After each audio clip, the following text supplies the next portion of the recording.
కరీంనగర్లో వరుస వివాదాలు రాజకీయ వేడిని రగిల్చాయి.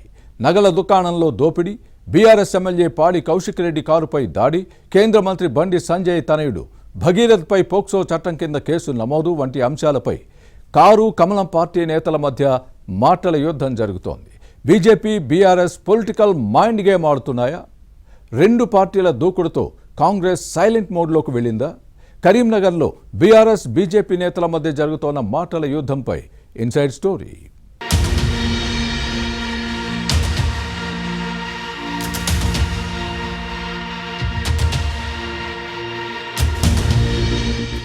కరీంనగర్ జిల్లాను వరుస వివాదాలు చుట్టుముడుతున్నాయి.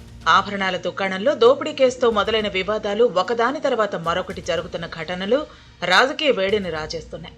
బీఆర్ఎస్ వర్సెస్ బీజేపీ అన్నట్టుగా జరుగుతున్న మాటల యుద్ధం ఏకంగా భౌతిక దాడులకు దిగే వరకు చేరింది.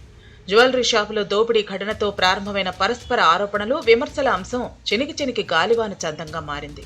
ఈ వ్యవహారం చివరికి కేంద్ర మంత్రి బండి సంజయ్ కొడుకు భగీరథ్పై పోక్సో కేసుతో రాజకీయ వేడిని మరింత పెంచింది.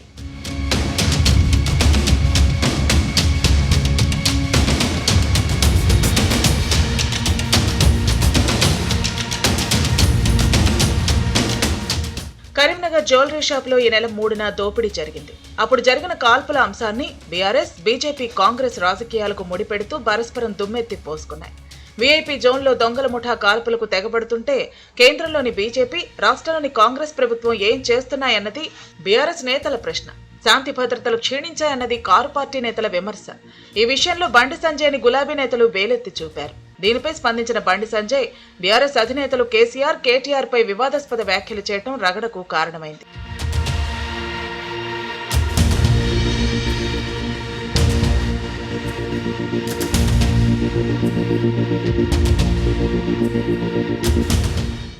దీంతో నొచ్చుకున్న హుజరాబాద్ బీఆర్ఎస్ ఎమ్మెల్యే పాడి కౌశిక్ రెడ్డి కేంద్ర మంత్రి బండి సంజయ్ పై చేసిన తంబాకు, గుట్కా, డ్రగ్స్ కామెంట్స్ పై వివాదాస్పదమయ్యాయి.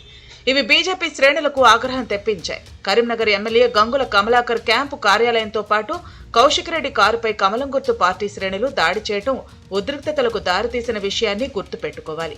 కౌశిక్ రెడ్డి కారును ధ్వంసం చేసి గంగుల కమలాకర్ క్యాంపు కార్యాలయం అద్దాలు పగలగొట్టాయి. దీంతో రెండు పార్టీల నేతల మధ్య మాటల యుద్ధం ముదిరింది. చివరికి బండి సంజయ్ కొడుకు భగీరథ్పై పోక్సో కేసు నమోదుతో ఇది తారాస్థాయికి చేరింది.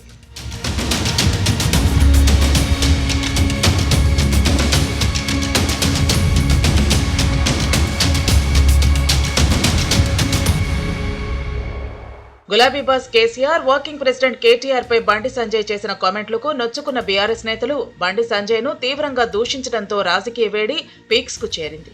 ఇదే సమయంలో బండి సంజయ్ కొడుకు భగీరథ్ పై నమోదైన పోక్సో కేసు బీఆర్ఎస్ కు మంచి ఆయుధాన్ని అందించింది. దీంతో సోషల్ మీడియాలో ఎంత రచ్చ చేయాలో అంత చేశారు.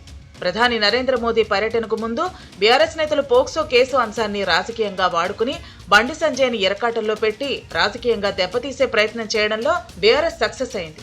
జ్యువెలరీ షాపులో కాల్పుల ఘటనతో పాటు కౌశిక్ రెడ్డి కారుపై బీజేపీ నేతల దాడి అంశంలో కౌంటర్ ఇచ్చిన కాంగ్రెస్ నేతలు బండి సంజయ్ కొడుకు భగీరథ్ పై పోక్సో కేసు విషయంలో మాత్రం మౌనం పాటించారు. మొత్తానికి కరీంనగర్లో బీఆర్ఎస్ వర్సెస్ బీజేపీ అన్నట్టుగా సాగుతున్న మాటల యుద్ధంతో రాజకీయ వేడి రగులుతోంది. మున్ముందు ఈ రెండు పార్టీల మధ్య పోరు ఎలా ఉంటుందో చూడాలి.